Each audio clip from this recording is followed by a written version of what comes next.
الحمد لله نحمده ونستعينه ونستغفره ونؤمن به ونتوكل عليه ونعوذ بالله من شرور أنفسنا ومن سيئات أعمالنا من يهده الله فلا مضل له ومن يضلله فلا هادي له ونشهد أن لا إله إلا الله وأشهد أن محمدا عبده ورسوله أرسله بالحق بشيرا ونذيرا ليظهره على الدين كله ولو كره المشركون اللهم صل على محمد وعلى آل محمد كما صليت على إبراهيم وعلى آل إبراهيم وبارك على محمد وعلى آل محمد كما باركت على إبراهيم وعلى آل إبراهيم إنك حميد مجيد أما بعد فإن خير الكلام كلام الله وخير الحديث كتاب الله وخير الهدي هدي محمد صلى الله عليه وسلم وشر الأمور محدثاتها وكل محدثة بدعة أيها الإخوان والأخوات أوصيكم بنفسي أولا بتقوى الله أعوذ بالله من الشيطان الرجيم يا أيها الذين آمنوا اتقوا الله حق تقاته ولا تموتن إلا وأنتم مسلمون يا أيها الناس اتقوا ربكم الذي خلقكم من نفس واحدة وخلق منها زوجها وبث منهما رجالا كثيرا ونساء واتقوا الله الذي تساءلون به والأرحام إن الله كان عليكم رقيبا يا أيها الذين آمنوا اتقوا الله وقولوا قولا سديدا يصلح لكم أعمالكم ويغفر لكم ذنوبكم ومن يطع الله ورسوله فقد فاز فوزا عظيما بسم الله الرحمن الرحيم ربنا إني أسكنت من ذريتي بواد غير ذي زرع عند بيتك المحرم ربنا ليقيموا الصلاة فاجعل أفئدة من الناس تهوي إليهم وارزقهم من الثمرات لعلهم يشكرون. മുഅ്മിനുകളായ സഹോദര സഹോദരിമാരെ,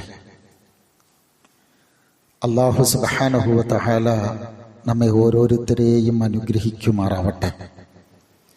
അല്ലാഹുവിൻ്റെ വിധിവിലക്കുകൾ ഉൾക്കൊണ്ടുകൊണ്ട് ജീവിക്കണമേ എന്ന് ആദ്യമായി ഉണർത്തുകയാണ്, വസിയ്യത്ത് ചെയ്യുകയാണ്. ഈ വസിയ്യത്ത് നമ്മുടെ ജീവിതത്തിലുടനീളം പ്രാവർത്തികമാക്കി ജീവിക്കാനുള്ള തൗഫീക്ക് തന്ന് അല്ലാഹു നമ്മെ ഓരോരുത്തരെയും തുണക്കുമാറാവട്ടെ.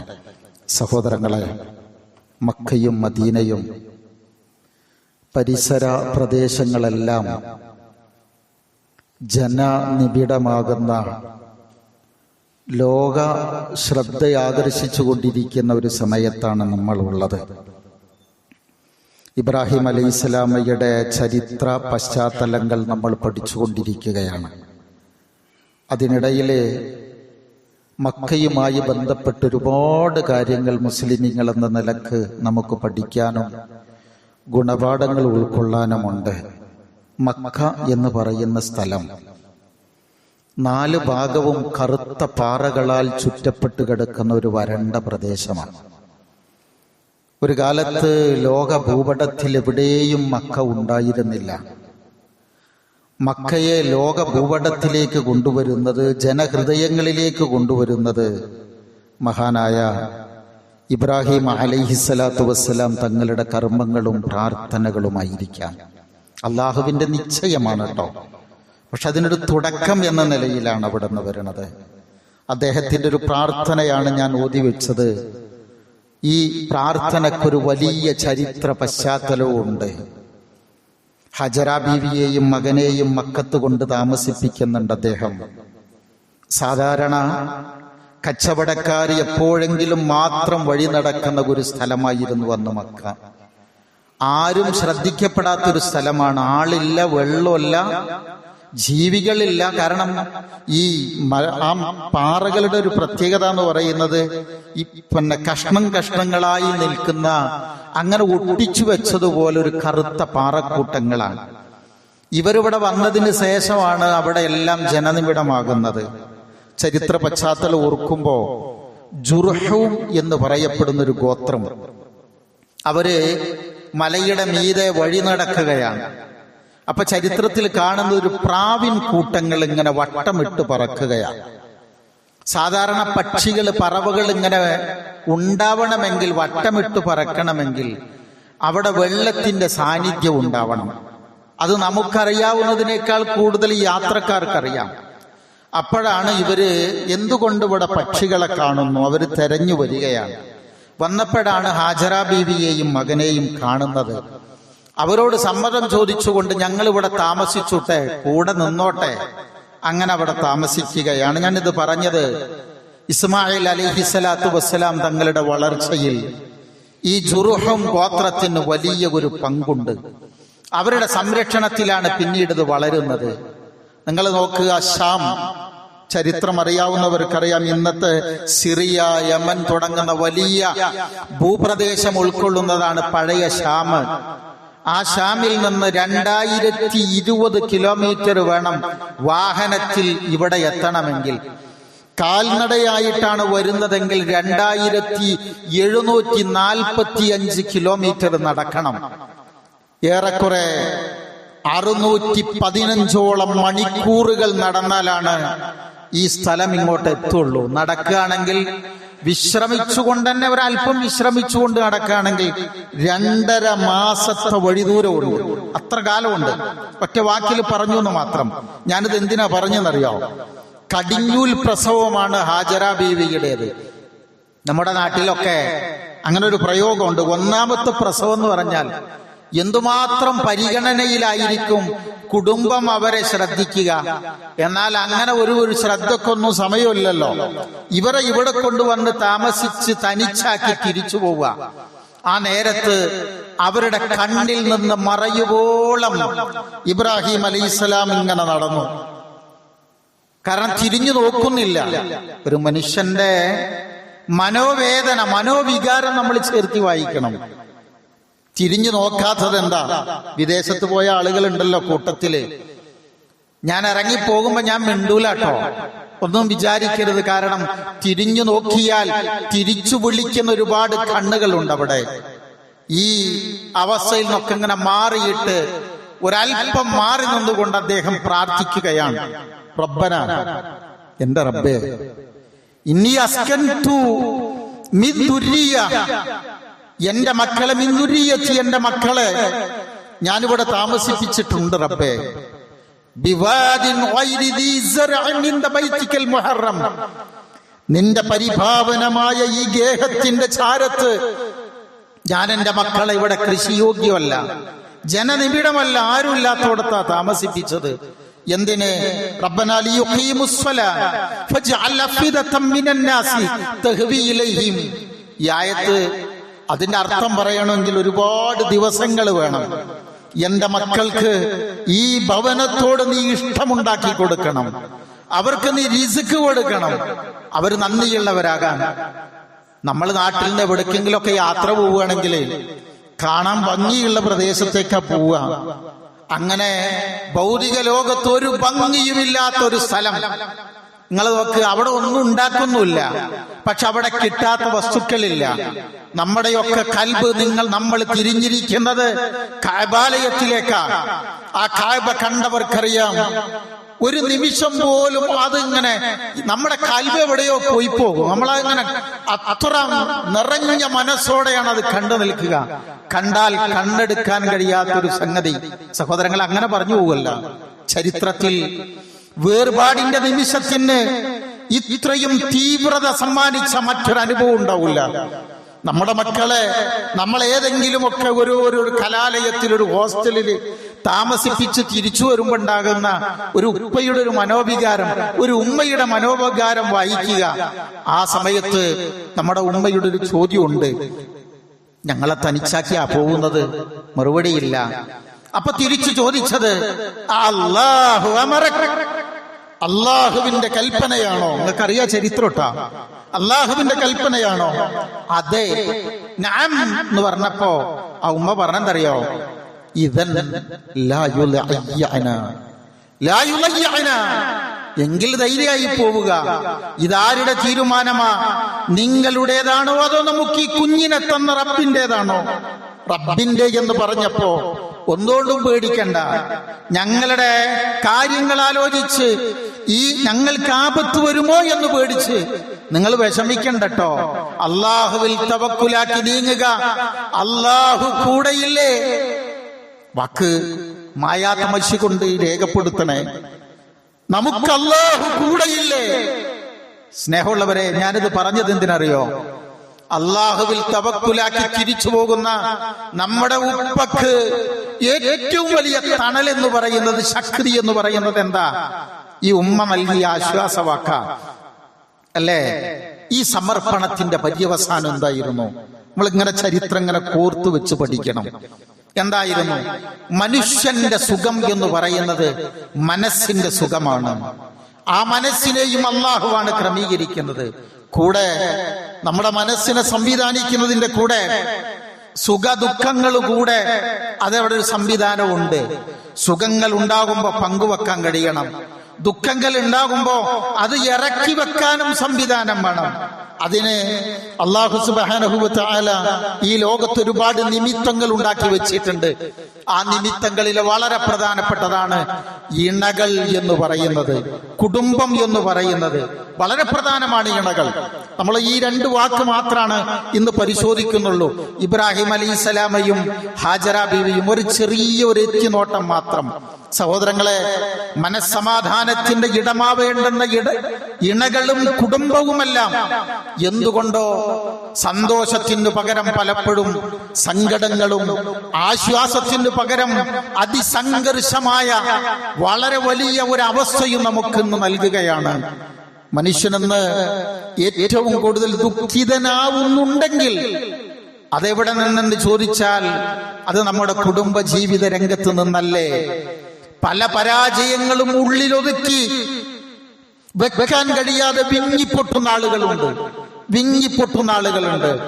നമ്മൾ നമ്മുടെ ജീവിതമായിട്ട് ഞാൻ ഈ പറയുന്ന വാക്കുകൾ ചേർത്തി വെക്കണേ. ഞാനൊരു ദിവസം ഖുത്ബ പറഞ്ഞിട്ട് ഇറങ്ങി, കുടുംബജീവിതം പറഞ്ഞിട്ടു.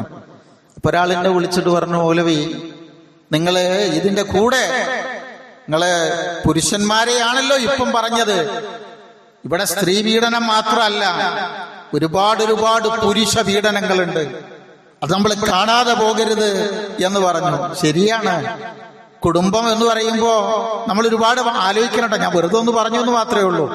മനസ്സമാധാനത്തിന് പകരം മനസ്സിൽ നീറ്റലാണെങ്കിൽ നമ്മളെ സംബന്ധിച്ചിടത്തോളം പാളിച്ചകൾ പറ്റുന്നത് നമ്മുടെ ഇടപെടലുകളിലും നീക്കങ്ങളിലുമാണോ?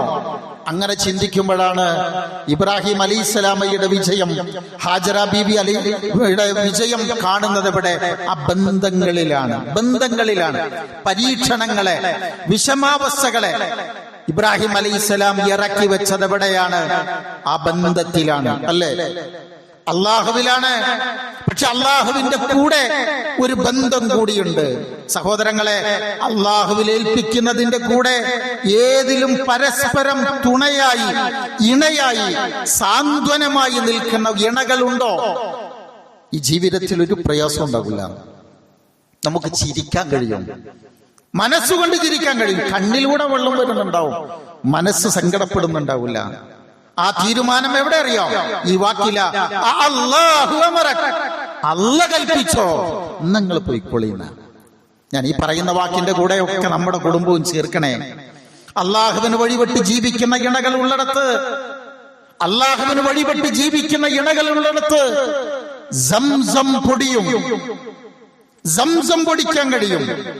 അപ്പൊ പരസ്പരം അറിയുന്ന ഇണകൾ, ആദർശ പൊരുത്തമുള്ള ഇണകൾ എല്ലാം പ്രധാനമാണ്.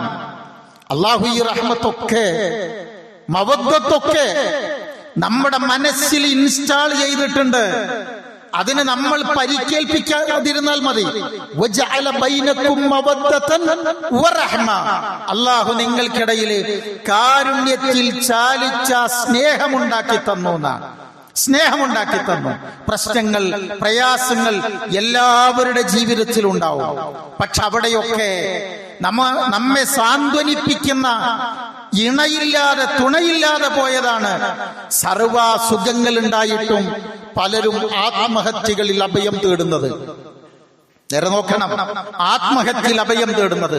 അതുകൊണ്ടാണല്ലോ അള്ളാഹു ഈ വിവാഹ ജീവിതത്തിനൊക്കെ പറഞ്ഞ വാക്കുകളുണ്ട് കേട്ടോ. ഇപ്പൊ ഉസ്താദ് നമ്മുടെ കൈ പിടിച്ചിട്ട് നിക്കാഹ് എഴുതി തരുമ്പോ പറഞ്ഞിട്ടുണ്ടാവും അൻകഹതുക വസവ്വജ്തുക അല്ലേ? ആ പദത്തിന്റെ അർത്ഥങ്ങൾ ആലോചിച്ചിട്ടുണ്ടോ?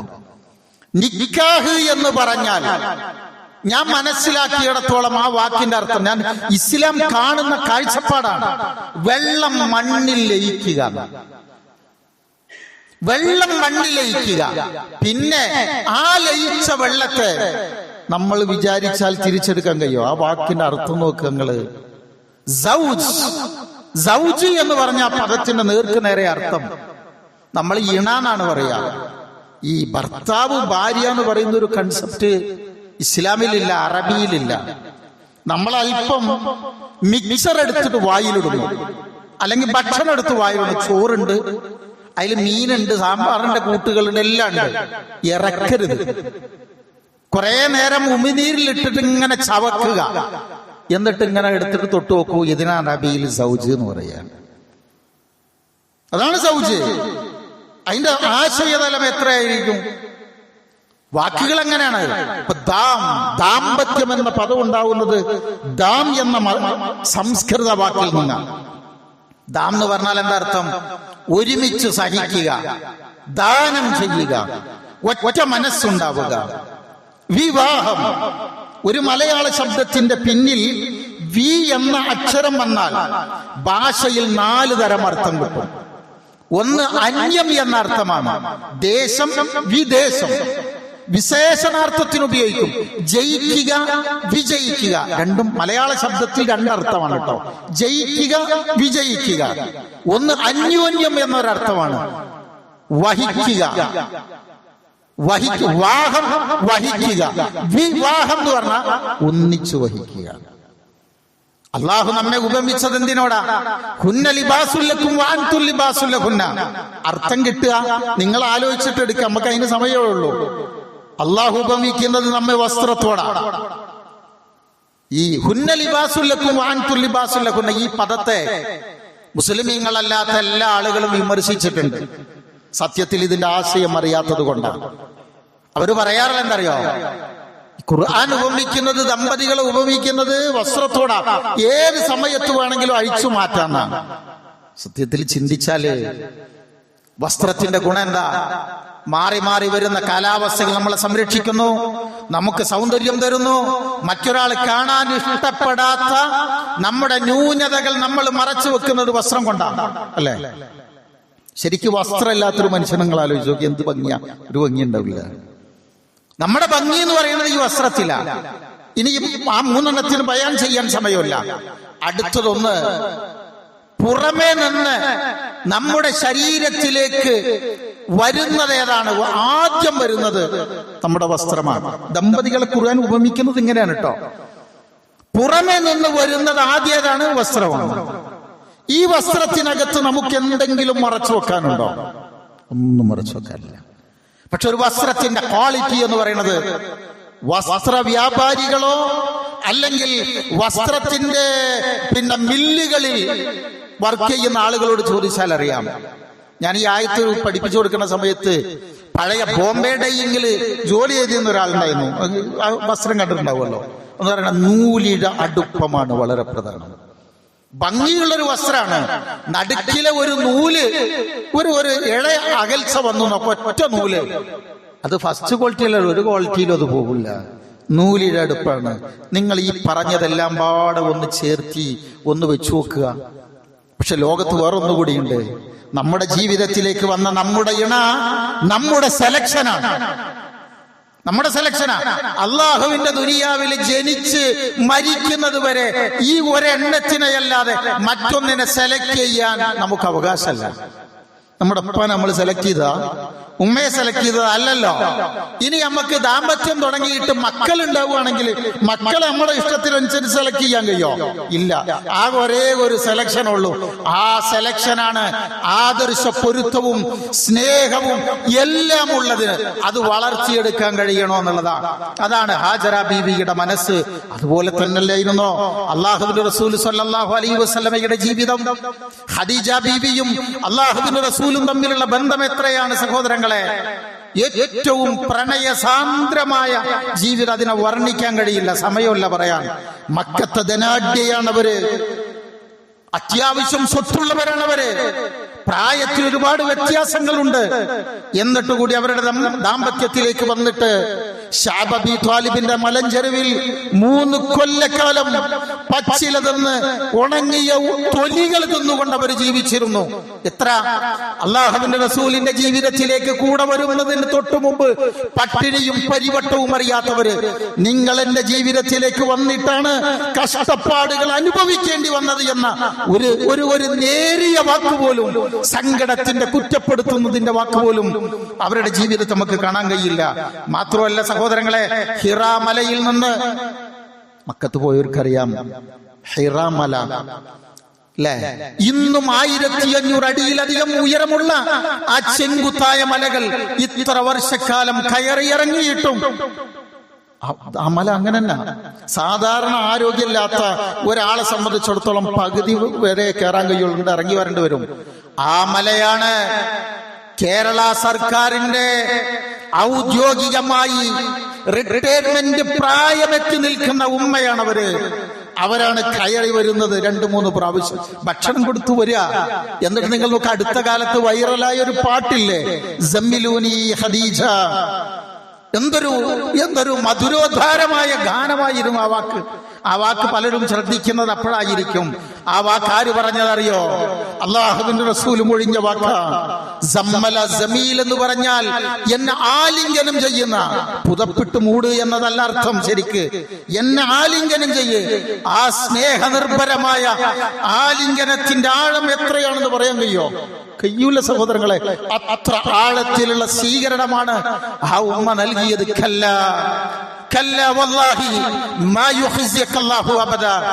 ആ നേരത്ത് നൽകിയ സാന്ത്വനത്തിന്റെ ആഴം അത്രമാത്രമാണ്.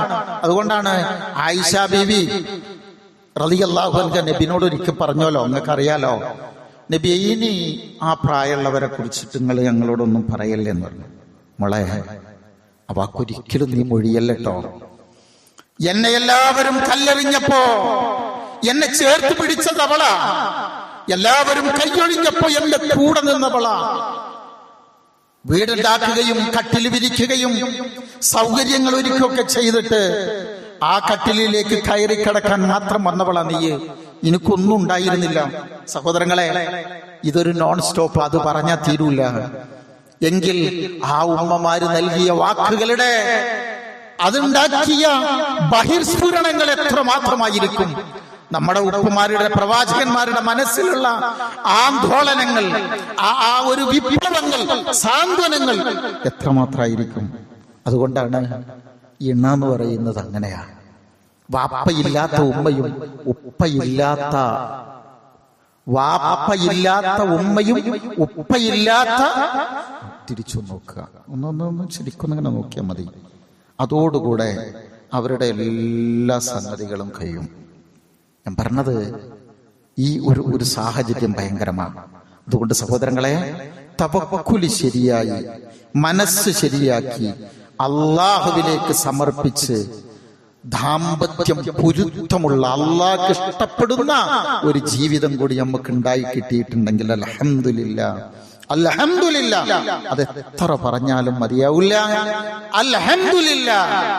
അവിടെയാണ് സംസം പൊടിയുക. ജീവിച്ചാൽ കൊതി തീരൂല. അതുകൊണ്ട് അങ്ങനത്തെ ഒരു ഉമ്മയാകാൻ, ഒരു ഉപ്പയാകാൻ നമുക്ക് സാധിക്കണമെന്നുള്ളതാണ് ആദ്യമായി ഇബ്രാഹിം അലൈഹിസ്സലാമയുടെ ജീവിതത്തിൽ നിന്ന് നമുക്ക് കിട്ടുന്ന പാഠം. മാത്രമല്ല സഹോദരങ്ങളെ, ഇബ്രാഹിം അലൈഹിസ്സലാം ഒറ്റ വാക്കുകൂടി ഇതിലേക്ക് ചേർക്കുകയാണ്.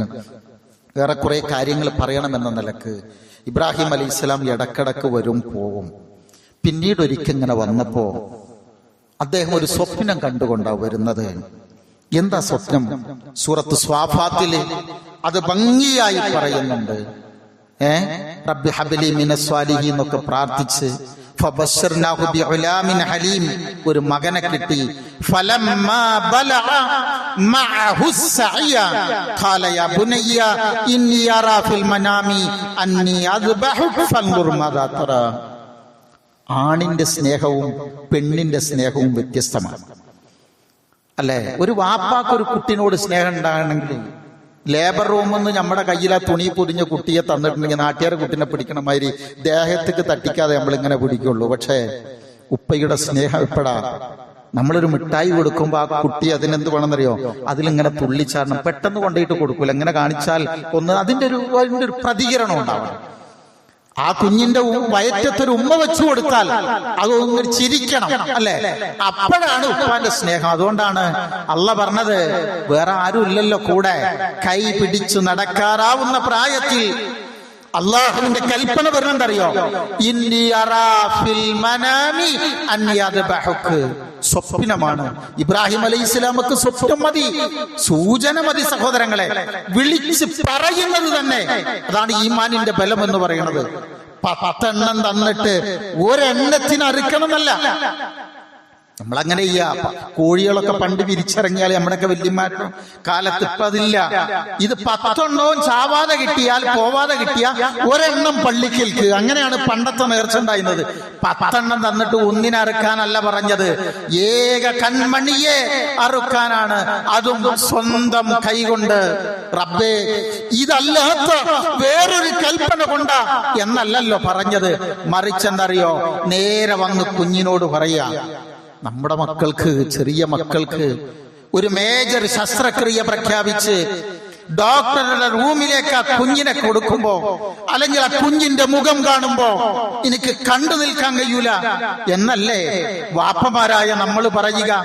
എങ്കിൽ നമ്മുടെ കുഞ്ഞിനെ, ആ കുട്ടിയെ ഉമ്മ കുളിപ്പിച്ചൊരുക്കിയിട്ട് ആ കുട്ടിയെ വാപ്പയുടെ കയ്യിലേൽപ്പിക്കുന്നത് അങ്ങാടിയിൽ പോയിട്ട് മിഠായി വാങ്ങിക്കൊണ്ടുവരാനല്ല, മറിച്ചെന്തിനറിയോ?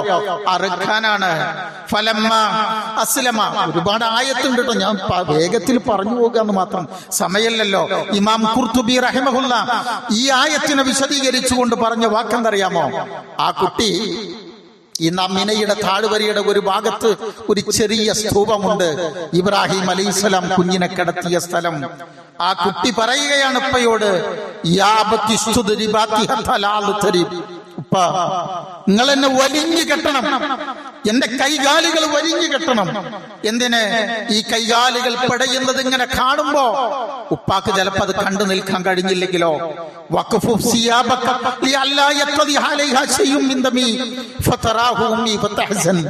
എന്റെ വസ്ത്രം ഉപ്പ, ഇത് നിങ്ങൾ അഴിച്ചു വെക്കണം. കാരണം എന്നെ അറുക്കുന്ന വേളയിൽ എന്റെ രക്തം ഈ വസ്ത്രത്തിൽ തട്ടിയാൽ, ആ രക്തം പുരണ്ട വസ്ത്രം എന്റെ അമ്മ കാണാനിട വന്നാൽ എന്റെ ഉമ്മ സങ്കടപ്പെടൂലേ? അതുകൊണ്ട് കുപ്പായൊക്കെ അഴിച്ചു വെക്കണേ. എന്നിട്ട് നിങ്ങൾ ആ വേഗത്തിൽ ആ കത്തി കൊണ്ട് വേഗം അറുക്കണം. കുറെ എനിക്ക് വേദനിക്കേണ്ടി വരില്ലല്ലോ. അപ്പോ അവസാനം എന്റെ മുഖം നിങ്ങൾ ഈ മണ്ണിലേക്ക് താഴ്ത്തി വെക്കുക. എന്റെ മുഖം കാണുമ്പോ ഉപ്പക്ക് ഈ കർമ്മം ചെയ്യാൻ സാധിച്ചില്ലെങ്കിലോ, ഉപ്പന്റെ മുഖം കാണുമ്പോ എനിക്കുപ്പയോട് അങ്ങേയറ്റത്തെ ഇഷ്ടം തോന്നിയാലോ, നമുക്ക് അങ്ങോട്ടും ഇങ്ങോട്ടും കാണണ്ടുപ്പ. അവസാനം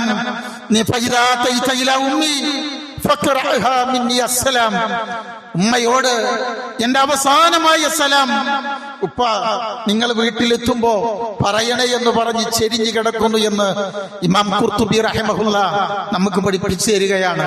പക്ഷെ 100% ആ ഉപ്പ വേദന അനുഭവിച്ചിട്ടുണ്ടാവും അല്ലേ? അവിടെ നല്ല പിശാചിന് എറിയുന്നതൊക്കെ ഉണ്ടാകുന്നത്.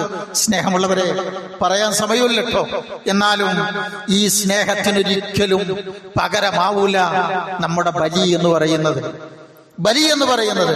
എന്നാലും ആ പ്രതീകത്തെ മുൻനിർത്തിക്കൊണ്ട് നമ്മുടെ കരളിന്റെ കഷ്ണമാണെങ്കിൽ പോലും, മകനാണെങ്കിൽ പോലും, അല്ലാഹുവേ നീയാണ് എനിക്ക് വലുത് എന്നുള്ള പ്രഖ്യാപനമാണ് ബലി എന്ന് പറയുന്നത്. അതുകൊണ്ട് സൗകര്യങ്ങളുള്ള ആളുകളെല്ലാവരും ഇപ്പൊ തന്നെ അതിനൊരുങ്ങണം. ബാക്കി കാര്യങ്ങളെല്ലാം പിന്നീടുള്ള ദിവസങ്ങൾ നമുക്കറിയിക്കാം. എല്ലാവർക്കും പങ്കുചേരാൻ വേണ്ടിയാണ് ഷെയർ സംവിധാനം കൊണ്ടുവന്നത്. 7 ആളുകൾക്ക് വരെ ഒരുമിച്ച് കൂടിയിട്ട് അറുക്കാമെന്ന് പറഞ്ഞത്. കഴിവില്ലാത്തവൻ ഇതിൽ പങ്കാളിയാവണമെന്ന നിലയിലാണ്. കഴിവുള്ളവർ ഒന്നിനെ തന്നെ അറുക്കാൻ ശ്രമിക്കണം. അതുകൊണ്ട് എല്ലാ കാര്യത്തിലും കൂടെ നിൽക്കുന്ന ഇണ, എല്ലാത്തിലും കൂടെ നിൽക്കുന്ന മക്കൾ എന്ന് പറയുന്നത്, സഹോദരങ്ങളെ, അതാണ് ജീവിതത്തിലെ ഏറ്റവും വലിയ സൗഭാഗ്യം എന്ന് പറയുന്നത്. ആ സൗഭാഗ്യത്തിനനുസരിച്ചുകൊണ്ട് പ്രാർത്ഥിച്ചുകൊണ്ട് നമുക്ക് നീങ്ങാൻ കഴിയണം. നമ്മുടെ ഇണകൾ അങ്ങനെ ആവണം, ആഗ്രഹിക്കണം, നമ്മള് പ്രവർത്തിക്കണം. നമ്മള് കൂടെ നമ്മുടെ മക്കൾ എങ്ങനെ ആവണമെന്നും അതിനുവേണ്ടി നമ്മൾ ശ്രമിക്കണം, പ്രാർത്ഥിക്കണം. ദീനീ സദസ്സുകളിലേക്ക് ഒരുമിച്ച് കൂട്ടാൻ ശ്രമിക്കണം, പ്രാർത്ഥിച്ചുകൊണ്ട് നീങ്ങുക. റബ്ബ് സുബ്ഹാനഹു വ തആല നമ്മെ ഓരോരുത്തരെയും അനുഗ്രഹിക്കുമാറാവട്ടെ.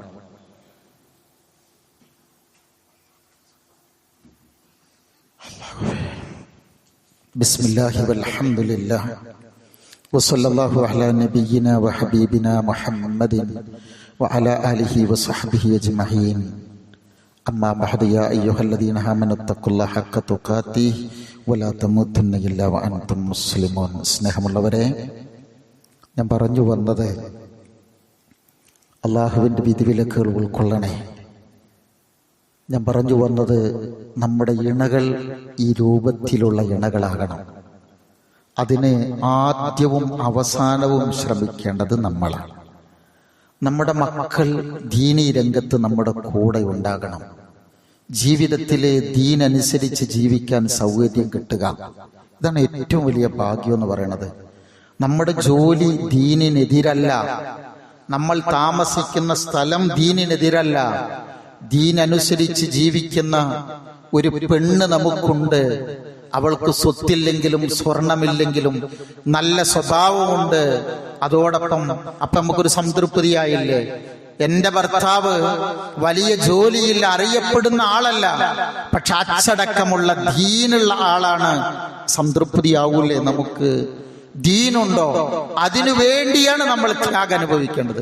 ആ പോയിന്റ് കുറഞ്ഞാൽ, ഞാൻ സമകാലിക ലോകത്തെ ഒരു വാർത്തയും നിങ്ങൾക്ക് പറഞ്ഞു തന്നില്ല, പറയേണ്ട ആവശ്യമല്ല. അതിനു മാത്രം പ്രശ്നങ്ങളാണ് ഇന്ന് നമ്മുടെ കുടുംബ സംവിധാനങ്ങൾ കാണുന്നത്. നിങ്ങൾ ശ്രദ്ധിക്കേ, ചൈന പോലും ഇന്ന് കുടുംബ ജീവിതത്തിലേക്ക് തിരിച്ചു പോകണമെന്ന് ആജ്ഞാപിക്കുന്ന ലോകത്താണ് നമ്മളുള്ളത്. കുടുംബം എന്ന് പറയുന്ന സംവിധാനം വേണ്ട എന്ന് അഴിച്ചുവിട്ടിട്ട് അവിടേക്ക് തിരിച്ച് നടന്നാലേ സമാധാനം ഉണ്ടാവുള്ളൂ. ആ കുടുംബം കൊണ്ട് മാത്രം പോരാ. അതാണ് ലോകം നമ്മളെ പഠിപ്പിക്കുന്നത്. അവിടെ ദീന് കൂടി വേണം. അതുകൊണ്ട് ഒരൊറ്റ പ്രാർത്ഥന മാത്രം ഞാൻ ഇപ്പം പറഞ്ഞുതരാം. ബാക്കി അതിന്റെ ബയാനുകൾ പിന്നീട് നമുക്ക് പഠിക്കാം. എന്റെ കൂടെ നിങ്ങൾ പറയണം, അല്ലാഹുമ്മ ബാരിക് ലനാ ഫീ ഔലാദിനാ. അല്ലാഹുവേ, എന്റെ മക്കളിൽ നീ എനിക്ക് ബർക്കത്തിനെ തരണം. വലാ തളുറഹും, ആ മക്കളെ നീ പ്രയാസപ്പെടുത്തരുത് റബ്ബേ. വവഫിഖ്ഹും ലിതാഅതിക, നിന്നെ അനുസരിക്കാനുള്ള തൗഫീക്ക് നീ അവർക്ക് കൊടുക്കണമേ. വർസുഖ്നാ ബിർറഹും, അവരുടെ പുണ്യം, അവരിൽ നിന്നുള്ള നന്മ നീ ഞങ്ങൾക്ക് പ്രദാനം ചെയ്യണമേ. എങ്ങനെയാണ്? അല്ലാഹുമ്മ ബാരിക് ലനാ ഫീ ഔലാദിനാ വലാ തളുറഹും വവഫിഖ്ഹും ലിതാഅതിക വർസുഖ്നാ ബിർറഹും. മനസ്സ് തട്ടി പ്രാർത്ഥിക്കണം. രണ്ടുപേരും എപ്പോഴും ഇരുന്ന് ചർച്ച ചെയ്യണം. ദീനുള്ളൊരു കുടുംബം ഉണ്ടാക്കണം. കാരണം പിരിഞ്ഞു പോകുമ്പോൾ സംതൃപ്തിയോടുകൂടി പിരിയണം. അവിടെയും നമുക്ക് ഒരുമിച്ച് കൂടാൻ കഴിയണം. പ്രാർത്ഥനയോട് നീങ്ങുക. അള്ളാഹു നമ്മെ അനുഗ്രഹിക്കുമാറാവട്ടെ. ഇബ്രാഹിം അലൈഹിസ്സലാമയുടെ കുടുംബത്തിൽ നിന്ന് ഉൾക്കൊള്ളുന്ന എല്ലാ പാഠങ്ങളും ഗുണപാഠങ്ങളും ഉൾക്കൊണ്ടുകൊണ്ട് സംതൃപ്തമായൊരു ജീവിതം കാഴ്ചവെക്കാനുള്ള തൗഫീക്ക് നമുക്കും നമ്മുടെ കുടുംബത്തിനും അല്ലാഹു പ്രദാനം ചെയ്യുമാറാവട്ടെ. നമ്മുടെ മാതാപിതാക്കളെ അല്ലാഹു അനുഗ്രഹിക്കുമാറാവട്ടെ. നമ്മുടെ മക്കളിൽ നിന്ന് അല്ലാഹു നമുക്ക് കുളിർമയും ആനന്ദവും സന്തോഷവുമുള്ള ജീവിതം രണ്ട് ലോകത്തും അല്ലാഹു പ്രദാനം ചെയ്യുമാറാവട്ടെ. സകല മുസീബത്തുകളിൽ നിന്ന് നമ്മെ, നമ്മുടെ കുടുംബത്തെ, നമ്മുടെ ഉമ്മത്തിനെ അല്ലാഹു കാത്തി രക്ഷിക്കുമാറാവട്ടെ. രോഗങ്ങളിൽ നിന്ന്, കടബാധ്യതകളിൽ നിന്ന്, മാനസിക തിക്കുമുട്ടുകളിൽ നിന്ന് ഒട്ടനവധി മുസീബത്തുകൾ അനുഭവിക്കുന്ന ആളുകളുണ്ട്. എല്ലാ കഷ്ടതകളിൽ നിന്നും നമ്മെ അല്ലാഹു കാത്തി രക്ഷിക്കുമാറാവട്ടെ. ആഫിയത്തുള്ള ജീവിതം രണ്ട് ലോകത്തും അല്ലാഹു പ്രദാനം ചെയ്യുമാറാവട്ടെ. ഈ ലോകം വിട്ട് പിരിയുമ്പോ ലാ ഇലാഹ ഇല്ലല്ലാഹ് എന്ന കലിമത്ത് തൗഹീദ് ഉച്ചരിച്ച് അല്ലാഹുവിനെ കണ്ടുമുട്ടാൻ അല്ലാഹു നമുക്കെല്ലാം തൗഫീഖ് നൽകുമാറാവട്ടെ. അല്ലാഹുമ്മ ഗ്ഫിർ ലിൽ മുഅ്മിനീന വൽ മുഅ്മിനാത്ത് വൽ മുസ്ലിമീന വൽ മുസ്ലിമാത്ത് അൽ അഹ്യാഇ മിൻഹും വൽ അംവാത് ഇന്നക മുജീബു ദഅവാതി യാ ഖാദിയൽ ഹജാത്. റബ്ബനാ ഗ്ഫിർ ലനാ വ ലിഇഖ്വാനിന الذين سبقونا بالإيمان ولا تجعل في قلوبنا غلا للذين آمنوا ربنا إنك رؤوف رحيم. اللهم اجرنا من النار. اللهم اعز الاسلام والمسلمين واذل الشرك والمشركين ونجنا من القوم الظالمين. ربنا هب لنا من ازواجنا وذرياتنا قرة اعين واجعلنا للمتقين اماما. ربنا آتنا في الدنيا حسنة وفي الآخرة حسنة وقنا عذاب النار واغفر لنا يا غافر المذنبين. امين برحمتك يا ارحم الراحمين. اللهم صل وسلم وبارك على نبينا محمد وعلى آله وصحبه أجمعين. والسلام على المرسلين والحمد لله رب العالمين.